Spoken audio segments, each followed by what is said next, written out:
Hi YouTubers, don't forget to comment below, like, share and subscribe. Most importantly, click the notification bell to receive all of Sharleen Clarke's podcasts.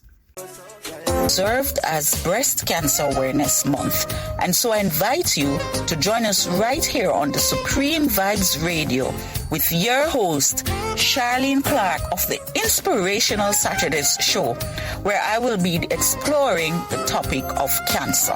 Welcome, listeners, to another week's episode of the Inspirational Saturdays show. As you are aware, the month of October is observed as Breast Cancer Awareness Month.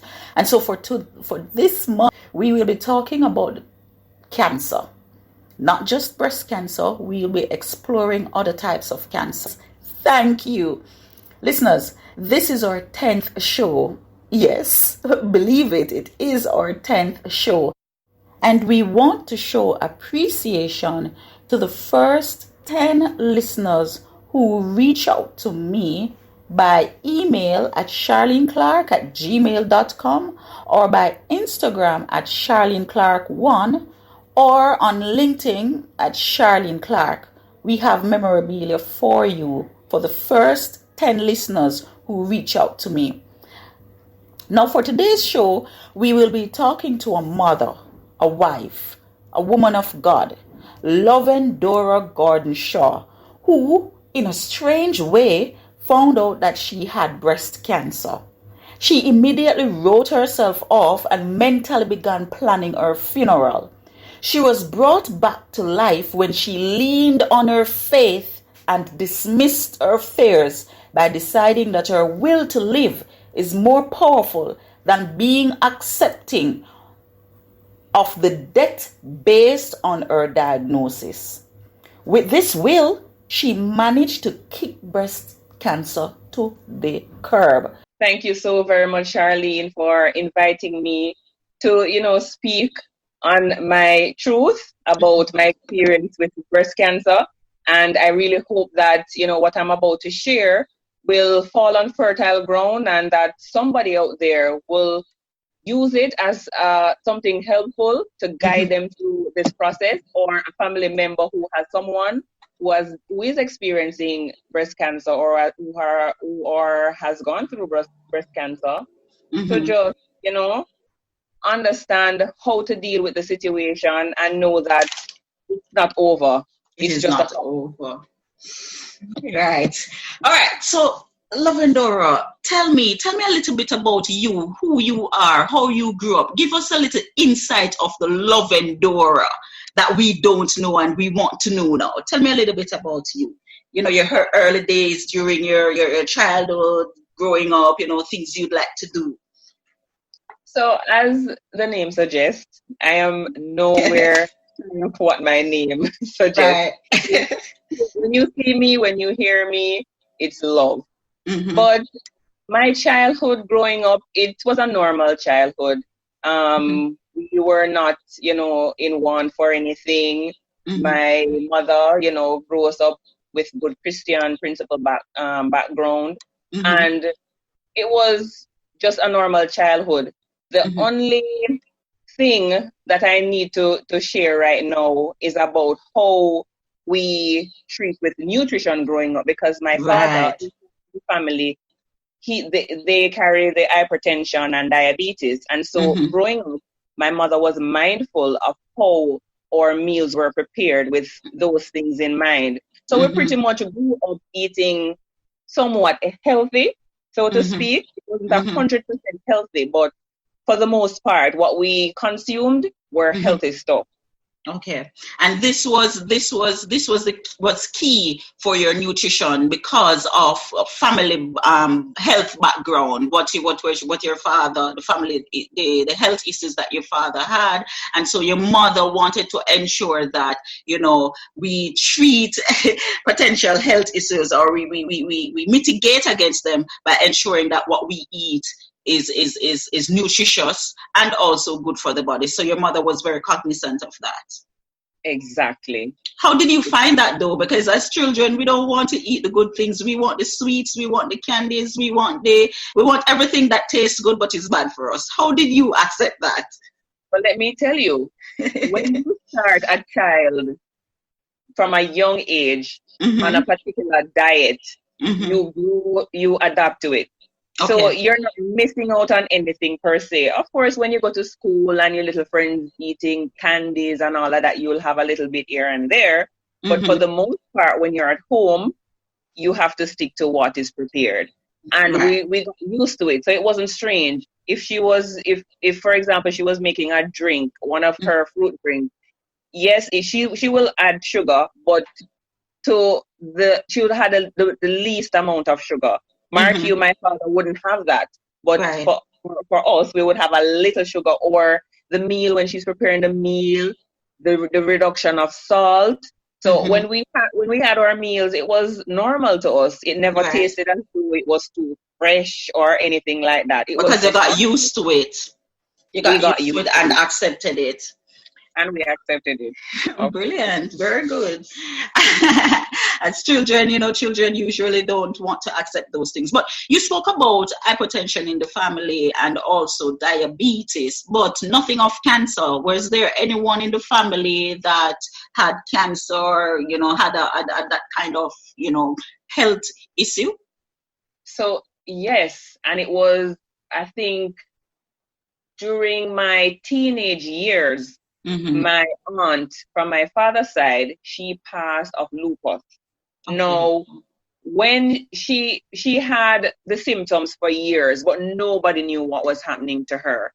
And she went to doctor upon doctor upon doctor. They did tests upon tests, and nothing came to the fore.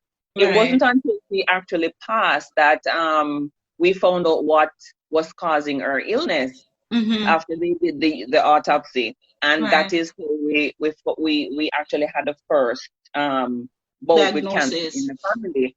But prior to that, there was nothing, and there was no breast cancer. Right. What were some of you said that she was ill. What were some of the challenges that she was facing that you can remember? So I remember as a child, she used to have like spots on her skin that they just break out randomly, and she would lose patches of her hair. She had long, natural hair, and she would lose, patches of her hair from time to time, but then it would come back. When she goes out into the sun, she would have like sunburns, and she would have fainting spells, and we just could not understand what was happening to her. Okay. Not until the autopsy report revealed that, the cause of her death was lupus. Okay, so it came after she died. The diagnosis came after she died. Yes, it came after. And so what were the doctors treating her for? What did all of you thought it was? Because things are happening. So one thing we thought, when she had the continuous fainting spells, we thought, she was epileptic, because there was mention of some form of epilepsy at one point. But then that could not explain the loss of hair and the patches on her skin, and she could not keep any weight on. Right. Yes, that was not explained at all. Right. And it was after she died. Now, for you as a teenager, you said that you went through that and you saw that. How did you feel when you knew your aunt? It was your aunt, you said, died of cancer, or the reason for her death was lupus. What did that do to you mentally? It was shocking because when they told us it was lupus, that was the first time I was hearing about lupus. Yes, and when I went and did my research, I recognized it was a form of cancer. And, it just started to explain certain things about what the things that used to happen to her. The fainting and, the loss of hair and the patches on her skin that we could not, put our fingers on. But, it kind of clarified that. But to be totally honest, as a teen, when that happened and she passed, we accepted it.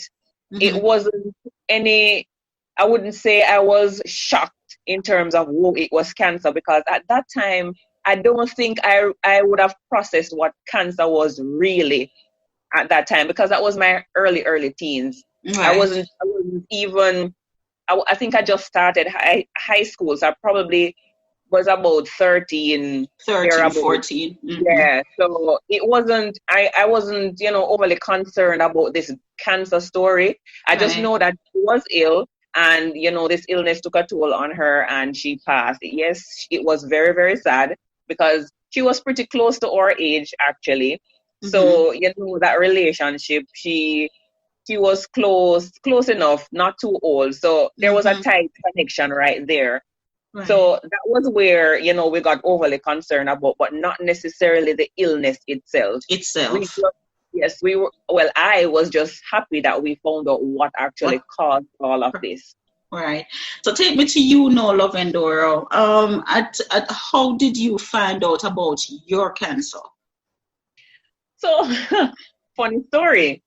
So one Saturday I was sitting, with my daughter in my son's room, and we were watching cartoons. Right. And my right hand, just went on my left breast for no particular reason. Right. And I had my hand there and I felt a lump.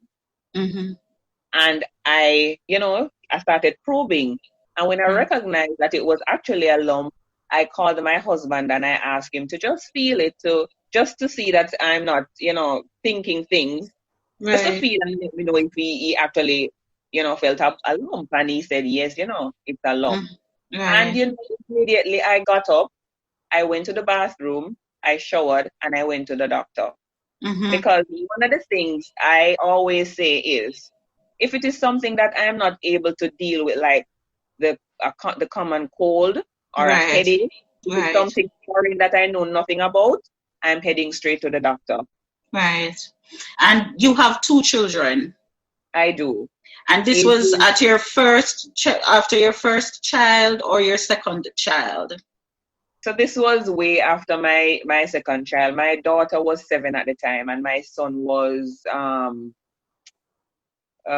16 at the time. At the time. Yeah. You said the way you explained your movements, your husband checked and he said yes, he confirmed, and you just went into action. You got up, you showered, and you went straight to the doctor. Could this be because of what you had experienced with your aunt's diagnosis after that kind of have you in this preparatory mode? Usually we're not so prepared, Could this be a mitigating factor why you were so composed and moved straight into action after the confirmation from your husband? Well, I tell you this, it had nothing to do with that. It had everything to do with being a mother. I started acting this way from my son was 7 months old, when he started showing some symptoms that I could not explain at 7 months, and I took him to his doctor, and after testing and everything, they found out he had an acute sinus problem. Right. So after that, whatever came up, it doesn't matter how small or insignificant or how major it may be, I'm going to the doctor, because I am not a doctor, and they're better able to tell me what is happening. So I don't play around with anything like that. Once there's something that I cannot explain, I'm going to the doctor. Now, at this point, you have now prepared yourself to go and visit the doctor. Tell us a little bit what process you went through there. So you visit your doctor. What happens after? So I went to my general practitioner. He wasn't there on that day, but another doctor was there, and I think the Lord strategically placed her there. Why? Because this doctor is a very petite woman. And so when she started examining me, she felt the lump that I felt, but she also felt another one in my right breast, which was very, very, very, very tiny. Wow. And so immediately she she requested that I did an ultrasound. And when I did it, I took the results back to her, and she immediately referred me to my surgeon at the Portmore Hospital. So when he got the letter, he wasn't even able to feel the lump. He had to look at the report to identify where it was positioned in order to feel it. Right. So if my regular GP was there, I don't even know if he would have felt the one in my right breast. Right. So anyway, he felt it, and we made the decision that okay, we have to do a biopsy on both breasts to remove the lumps, and send them to get them tested. Right. A month after we got the results, and when when we got the results, they called me in and they said that the results are here and the doctor would like you to come in. Right. So my husband was working out of town at the time, and it was a Friday evening, and I called him and I told him, the results are ready, so I'll just go and collect them. And he said, oh, he wants to be there. But, I was itching to go. I was nervous, and I would just want to find out, what the results would be like, So I said to myself, all right, I'm just going to go Saturday and collect it. And when he comes, I'll let him know. Right. Lo and behold, something came up. I was not able to go the Saturday. So I had to wait until the Monday. So he came home the Sunday, and we went the Monday. And I remembered when we went into the doctor's office, my file was brought into the office. Now, I have this tendency to look through my file because I want to know what's happening. I do it all the time. Right. So when I looked through the file, of course, my husband was telling me to leave it alone. But I wanted to. Yeah, it's your file. It's about you. Why should it be a secret? I do the same thing too. Exactly. So I started, opening the file, and the report actually was at the top of the file. And I started reading. Now I read it from front to back, and I understood nothing. Wow. Because all the terms were medical terms. But I knew something was wrong because at the bottom of each page, the word urgent was written. And wow. I looked at him and I said to him, something is happening here. And so I put the report back into the folder, and we sat and we waited until the doctor came. Now, when my doctor came, boy, bless his soul, my doctor, I could see the look on his face. He actually read the report 3 times before he was able to say to us it was cancer. And it was cancer in both breasts? Only one, the one that I felt. The other one was a little cyst. Okay. So when he said it, I heard my husband exhaled. Oh, wow. And then my doctor started talking, and I automatically just tuned everything out. I went into another world. So because my question to you would be, what was your first reaction when you were told that you had cancer? Oh, let me share that. So when he mentioned, when he told us that it was cancerous, I totally tuned them out. So I heard nothing about what he said after that. But the 3 things came to mind. And this is just, I think, the enemy at work. The 3 things were, at least you know what will kill you. Oh. You need to buy a black dress, and you need to buy a casket. That was the conversation I was having in my head at the time. Right. In the doctor's office. In the doctor's office. He was having a conversation with my husband. But you didn't hear anything. I was there physically, but I was not there mentally. I totally was out of it. And so after I had that conversation in my head and I came back to their conversation, he said to me, I'm going to ask you to come back on Wednesday because you're going to have questions, and because all of this is new. So you have to go home and process what was said. And when we meet back on Wednesday, you can ask me all the questions and then we can move forward. Right. And, he encouraged us, and we left. We stepped out, and we went into the car. And as soon as I went into the car, the flood of tears came rolling down. Gushing. Mm-hmm. It just came, and it came, and it came, and I had to let it out. I had to release it. So for you, the confirmation now, because this is your second confirmation, but this is your medical confirmation after you've gone through the test, of having cancer was more of a death sentence for you. Yes, because pretty much in our society, when you hear the word cancer, you associate it with death automatically. Because a lot of us are not knowledgeable about what this thing is and how it can be treated with. We just know that once you have cancer, you are going to die. That's it. That's what we have been. That's what we have been taught. That's what we hear on the radio. Well, not necessarily on the radio. When we watch movies, you see somebody get the diagnosis and the hair start falling out and then they die. That's it. So that is what we do. So that is what we're going to think. But it's far from it. Tell me a little bit about your treatment. How did you fight this battle? So after we got the diagnosis and we left the doctor's office, I had a prescription to fill, and I went to the pharmacy. And when I was looking through my purse for that prescription, I saw a note in my purse. This is from a naturopathic doctor that I had taken my neighbor to, and I had asked for a business card, but they never had any more at the time, and so they gave me the information on a piece of paper.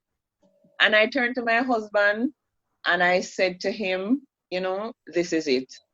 Because for me, initially, I wasn't one for chemotherapy. Right. Because everybody that I knew prior to my diagnosis, they have done chemotherapy, and unfortunately, the end result was a few years after they were gone. Right. And so I associated chemotherapy with me having like a year, if that much, and then I'm gone. Right. I totally ruled it out, even though my doctor, he tried to convince me to see an oncologist at the time. I totally ruled it out. And so I went to my naturopathic doctor.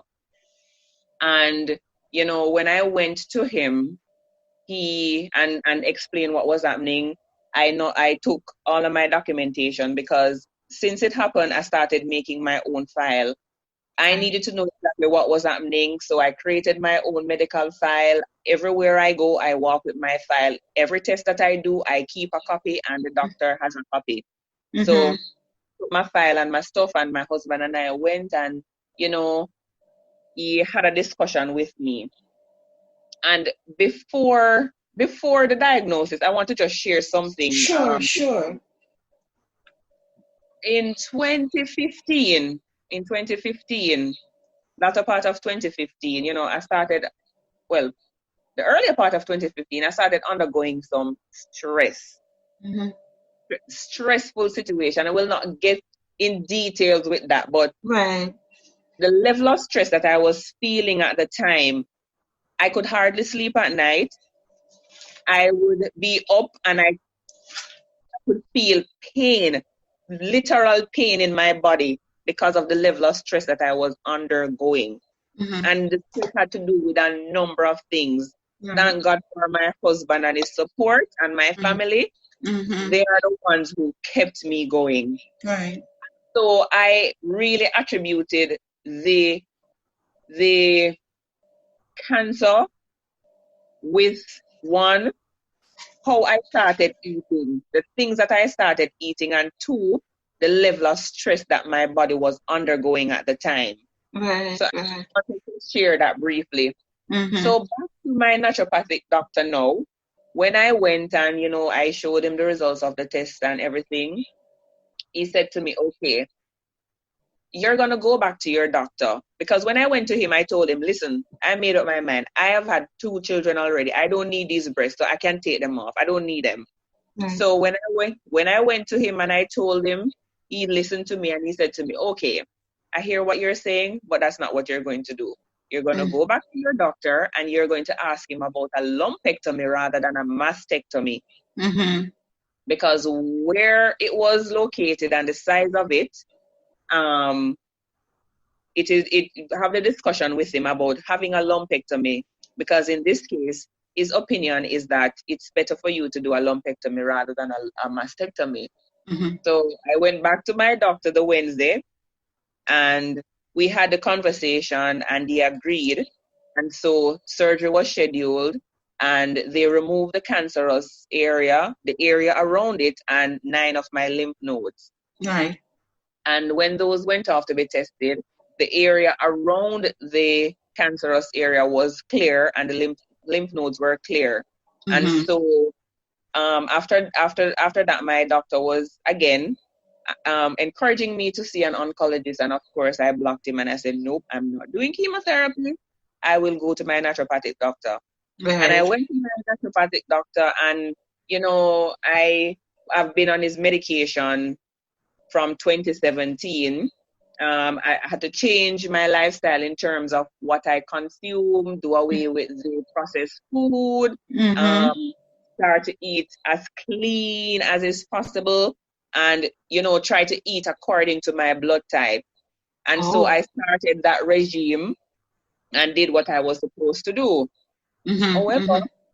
However, in 2017, summer of 2017, I started feeling some pain in my neck area and my left shoulder.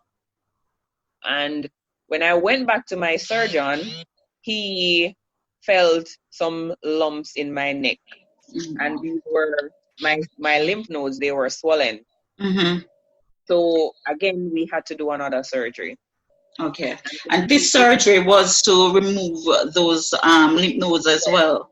Yeah, because he wanted to get them tested just to make sure that this was not cancer again. Right. So we did that and we sent it off and the test came back. This time around, of course, I'm a veteran on this thing. So I went to the doctor by myself. I couldn't wait for my husband to come. Right. And when I looked this time around, I was quite au fait with the terminologies. so this time, reading your document, you understood what it was saying. And so when I looked and I saw and I said, when I read it, I said, "Oh, you again? You're back." Oh, wow. So this time around, I wasn't, there was no tear or anything. I wasn't surprised. I wasn't shocked. Not that I was looking for it to come, but I always had it at the back of my mind. I was open that, anything could happen.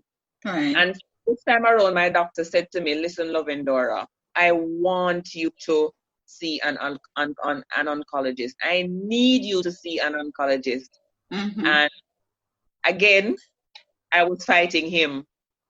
And my husband said to me, we really need to take a step back and look at how we're dealing with this. And my husband took a day from work and he had a day with the Lord, just him and the Lord, locked away in my daughter's room. And he fasted for that day. And I did not fight him because guess what? I'm not the only one in this, going through this. I have a husband. I have two children. I have my parents. I have my in-laws. I have my sisters, my brothers. And I looked and I said to myself, it's not fair for me to take this stand to say that, okay, I'm not going to do it because I don't want to do it. And, what I've seen it done to others over the years. And so I said, okay, I will have the conversation with you after you fast and have the conversation with the Lord. And at the end of the day, we decided to see an oncologist. Right. Because guess what? It's now in my lymph nodes. And it's pretty much way more dangerous than how it started out. Mark you. Because I was on my naturopathic medication and I changed my lifestyle, the staging of the cancer never changed one bit. Interesting.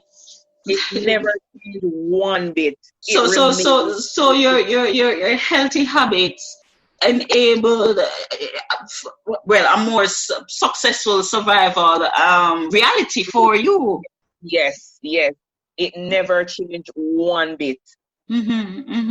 But hold on a little bit, Lovendora. At this point, I just want at the beginning. You said that you were already planning your funeral while the doctor was having a discussion with you and your husband. You zoned out and went straight to funeral planning. But now, at this point, when you understood what cancer was all about and going, did you ever think that you would have lost the battle? No. Okay. Because I forgot to tell you this part. The second day after the diagnosis, in the morning part of the day, I was on an emotional roller coaster. I was up, I was down, I was all over the place. The tears come, they went, and I was just all over the place. And I remember I got up and I went into my bathroom and I stood in front of the mirror and I was crying. And the Lord said to me as clear as day. I hear people say things all the time, but listen, this is my experience and I'm telling you, the Lord said to me as clear as day, you need to stop. I have allowed you to find this thing early and I've shown you what to do, so just do it. And it took 1.5 days to grieve for myself. Just 1.5 days. After that, it was action. It was like I was on a mission to get this thing done and just do what I needed to do.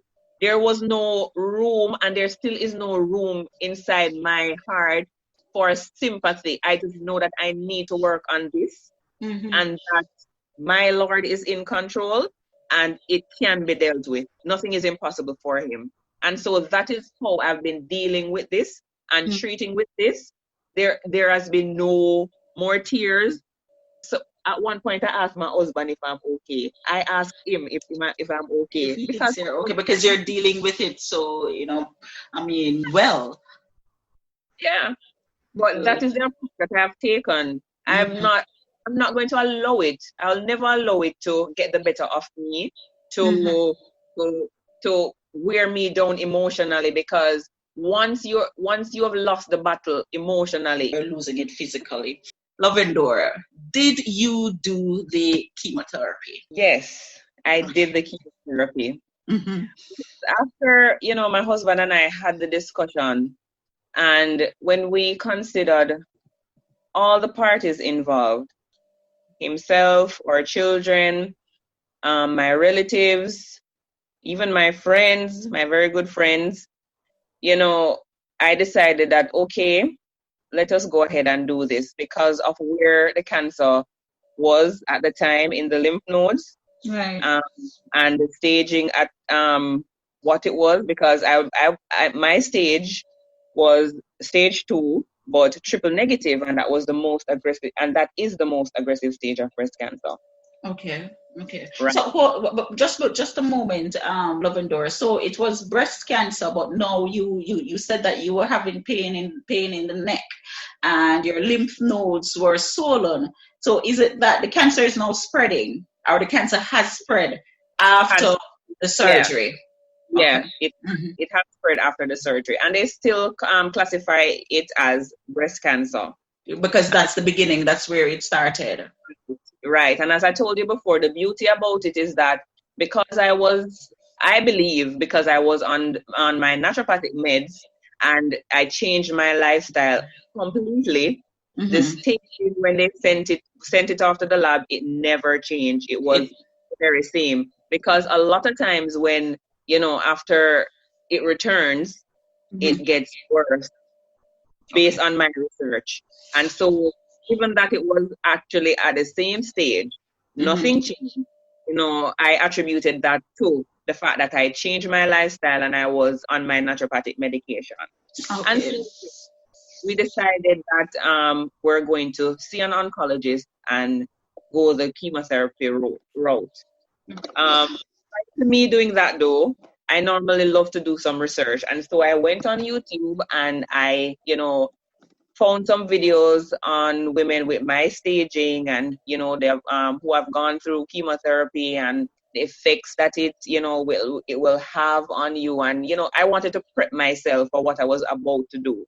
Right. Because for me, knowing is my strength. If I know what I'm going to face, I can better prepare myself both physically and mentally to deal with whatever situation. And so I went up there, I did my research, and I knew what I was getting myself into. And I went ahead and, you know, we had the meeting with the oncologist, and he explained everything, walk us through the entire situation. And I started chemotherapy last year, October. Mm-hmm. And it was in 2 stages, or 2 phases rather. The Mm-hmm. first phase of chemotherapy, oh my God, that Mm-hmm. was rough. Right. What were some of the things that you went through? So I tend to associate some of the feelings that I felt at the time with a mother who just found out that she was pregnant and is experiencing morning sickness. But Yes. this morning sickness is like not even a morning, but like a yearly sickness. Oh, That's wow. how much fold it was multiplied. The feeling, the nausea, the Mm-hmm. feeling of I wanted to be alone for most of the time. So what I did, I locked myself in my daughter's room. I wanted no light. I didn't want anything to eat. Mm-hmm. I bathe when I feel like. I didn't want to bathe every day. Mm-hmm.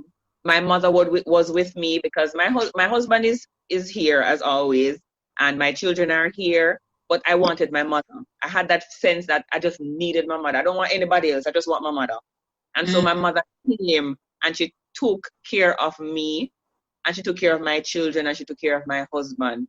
She would cook for me. She would bathe me when I allowed her to, because a lot of people say, I don't want to see anybody. I want to be left alone. I don't want any light. I couldn't stand the scent of anything, whether it was food or perfume, lotion, deodorant, toothpaste. I would get nauseous. Right. So nauseous. I couldn't eat anything. I remember after the first treatment, she asked me, you know, what is it that you want to eat? And I felt for nothing but water and coconut water. And she said to me, other than those things, you have to have something. And I said to her, okay, make me some pea soup, because I fell for that. And when she came with it, I only was able to drink 2 spoons of the soup. 2 tablespoons of soup. Right, because the appetite was not there. It was not there, and I was constantly nauseous, and it was just so horrible. How long did you do chemotherapy for? I finished the first round of chemo in December of 2019, and then I finished the second round in February. Now the second round of 2020. Of 2020. But the second round was way better. The only side effect I had was that of being drowsy. That's drowsy. It. Normally I sleep 2 sessions. So that was the only side effect. But, well, not only side effect, I started gaining weight. Oh. So I gained a lot of weight on those meds. And I started eating things that I should not eat. So you're doing the opposite in the second round. The opposite happened for you in the second round. Yes, because what I found out was that the things that I normally eat, if I try to eat them, some of them, I would get nauseous. So I had to eat anything that would not allow me to throw up. Right. So I found myself eating like bread and drinking like not the sugary stuff, but like the packets of tea that I'm not a tea person, but I find myself drinking packets of chocolate tea, and I want milk in it and things like that. Because that was what you felt for. That was what you wanted. Yes, and in order to, be able to have the strength that I need to, go and get my other treatment, I had to make sure that, I try to eat something, and all I felt for was the bad thing, the worst thing. But I anyways. But during these moments though, Lovendora, were you employed? Did you have a job per se? No, I Okay. did. I actually started doing my own thing in 2017, HR and admin management consultancy. Mm-hmm. And then it happened and I had to stop. The Right. first time around, it happened and I had to stop because I actually did 4 surgeries. Mm-hmm. Just because the first one was the biopsy, then the second one was the major one to get rid of to take out the cancerous cell and the lymph node. But then I had to do 2 more because I had internal sutras that decided that they are not going to dissolve. And Mm-hmm. so my doctor had to go back in, take Mm-hmm. those out, and he gave me some more internal sutras because we didn't know it was that at the time. And it happened again, and then the last time he decided, you know what, you're going to have to heal without those. And so Right. it took a bit longer than normal to even get back the full use of my left side, my left arm.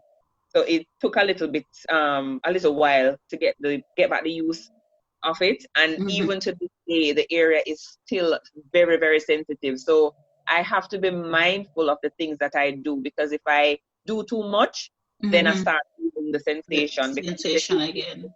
the internal healing process will take some time. Okay. At this point, Lovendora, are you cancer free? Based on my test results, I am. So, what is it like for you to be a cancer survivor? For me, it is very, very humbling, I must say, because one thing this has taught me, it has taught me to pump my brakes and take a step back and live life as it comes, and not to get too caught up with the everyday worldly affairs and Mm-hmm. concern myself with too much. One Mm-hmm. thing, one gem that my naturopathic doctor left me with the first time I saw it, he said to me, listen to me and listen to me very well. You're a 39-year-old woman. At the time I Mm-hmm. was 39. Right. There's never been any form of breast cancer in the family lineage. Mm-hmm. And you have it. And he deduced that it was stress related. He Mm-hmm. said to me, anything that you cannot physically change right now, Do let not. go. Right. Let Right. it Right. go. Because Right. once you try to fix things that are out of your control, you're just going to go down. The stress Right. itself will knock you over. You're wearing your body down. Exactly. And Stress is a silent killer. Yes. it's a silent killer. It is a silent killer. And I You, can attest to that. you spoke about the challenges that you faced during, the treatment, and in and of itself, a big challenge was a bigger challenge for you was that decision whether or not, because you didn't really want to do chemotherapy because of what you knew about it and what happened to others who would have done it, and so I saw that as a big challenge for you to make that decision. So much so that your husband had to, take a day to have that moment with the Lord to fast to help with making that decision. So you spoke about the challenges. Now, as a cancer survivor, do you go through any sort of challenge? Um, for me, Mm-hmm. right now, it's just one day at a time. Nothing bothers me to that extent. I allow Right. nothing to bother me to that extent, because I know the result of having, things bottled up, things that you can't change, and weighing heavily on you and stressing you out. So I made a decision not to allow anything, it doesn't matter what it is, not to stress me out. There is a way. I may not, it may look dismal looking at it, Right. but Right. there is always a way. And the way out is not to pine over it and stress over it. Find Right. solution. Mm-hmm. Find a way to deal with whatever situation or whatever challenge that will come, because this life is going to come with challenges, and Right. to do what we have to do. But in order to not to allow it to affect us to the point where it gets us to a point where we're sick and we can't manage, we don't want to wake up or anything like that. We have to just let it go, look at it from afar, and find a way how to manipulate it and deal with the situation. You'll be so surprised to see if how things will work out when you take that approach. Just to look at it from afar. Don't try to, try to fix everything by yourself that you can't fix. Welcome help. It doesn't matter from where the help will come. If someone comes to you and say, okay, I'm willing to hear you out on this and, assist you with something. Don't be too self-righteous or caught up in pride to accept the help. Just allow yourself to receive the help and do what you need to do. I have also learned not to bottle up things inside my head and not talk about it. Because what I used to do was to bottle up things and try to fix things. It's like a chess game going on in my head. And I move here, move there, and then something go wrong. And I was doing all of this on my own, not because I needed to have done it on my own, but I thought that I could have done everything on my own. And so, because I took some decisions on my own, the repercussion was not very nice. And if I had, for example, spoken to my husband about certain decisions that I made, I would have gotten his perspective, a fresh set of eyes to look at it, to say, you know what, instead of doing X, do Y, because I think it will work out better that way. So I always encourage persons to speak. Talk to your significant other, your sister, your brother, your pastor, whomever it may be, and hear other, get other suggestions on how to deal with certain situations, and it will help, because a lot of times we find ourselves trapped in our little head, and we make some decisions that, when at the end of the day, the consequences of our actions are fatal, for want of a better word, Right. I encourage persons to just talk, and to keep it bottled in. I like to talk about the children, because no, I want to hear from you too, because they're looking on as well. How did they deal with it? How did they handle the situation, knowing that mommy had cancer, seeing you go through the different phases? How did your children deal with such change? One thing I have come to realize is that children are more resilient than we think. Remember when I got the diagnosis, after leaving the doctor's office and getting over myself with the crying and all of that, my husband and I were having the discussion, and we wanted to, find a way how to break this news to the kids, because we have already told our parents, and so we needed to now tell our kids, what is happening. More so my son, because he was in high school at the time, and he was 16 years old, and my daughter, she was 7. She knew that mommy wasn't well, and we didn't hide the word from her. She knew what it was after I spoke to my son, that is, but she didn't quite comprehend, fully what was happening, but she wasn't well. And so I sat down and I started talking to God, and I said, God, how are we going to break this news to Demarco? He's in high school, he's supposed to be focusing on this and that, and this is a lot to throw on him at this point. And the Lord said, you know what you need to do? Start the conversation by asking him what he knows about cancer. And so that is how we approached it. And when I asked him, Demarco, give me your feedback on what you know about cancer. And he started sharing, what he knew and thing. I was led to share with him now the diagnosis. Right. And he said to me, okay, mommy, this is what it is. We just know that we have to do what we need to do to get you. Yes, we. Wow. Listen, they were so on board. I remember during the first stage of chemo, I never even had the strength to open the drawer that my clothes was in, to take out my clothes after. And between him and his sister, they would come into my room, because as I tell you, I would stay in my daughter's room. So they would come in my room and they would pick out for me what they think I should wear. And they chose my clothes for me and they would take it to me. My daughter would lotion me after my bath. And, she always wants to get into the bed with me. And I had to tell her that, no, mommy just wants to be alone, because she's used to just cuddling up with me. So it was very hard for her not to cuddle with me, but she understood. And my mommy was here. So, she had somebody else to cuddle with, other than me. Right. She had that other mommy figure in the house. But they were very helpful. They're always asking, do you want water or you want your coconut water? Because they know I wasn't caring at the time. Yeah, but they were very, very caring.